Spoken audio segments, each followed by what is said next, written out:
After using the Pixel 8 Pro for over 6 months as one of my daily drivers, I can tell how it has exceeded my expectations.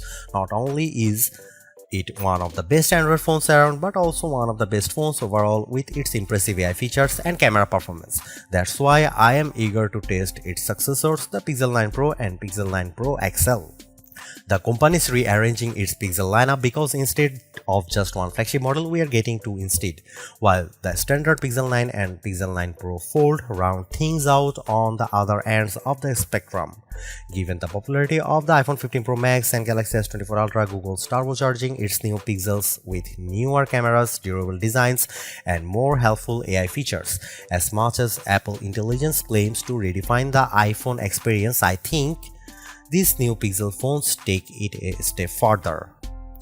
In my Pixel 9 Pro and 9 Pro XL hands-on, I will explain the main differences between the two as well as sharing my early impressions to see if they are worth the money. Just as a reminder, the Pixel 8 Pro launched at $100 more than its predecessor last year with its $999 starting cost, and that's for a phone with a 6.7-inch display.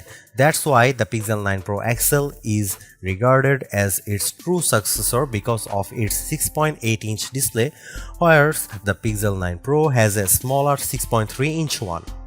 Unfortunately, Google's also marking up the prices of its new Pixels.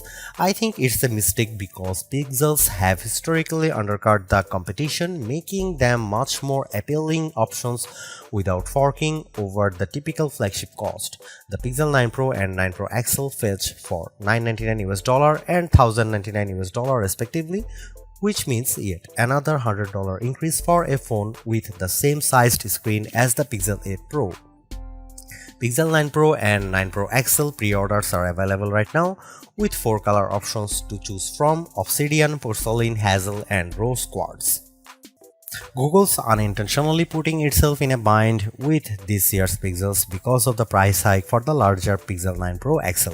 It's hard to tell right now if the $100 increase is justified by its new AI features, so I think it will ultimately come down to how well these flagships perform in all the usual categories.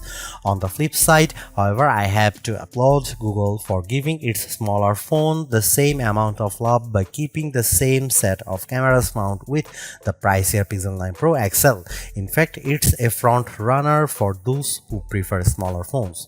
These phones kick off the upcoming holiday season, so they can't afford to come up short knowing that the iPhone 16 is right around the corner.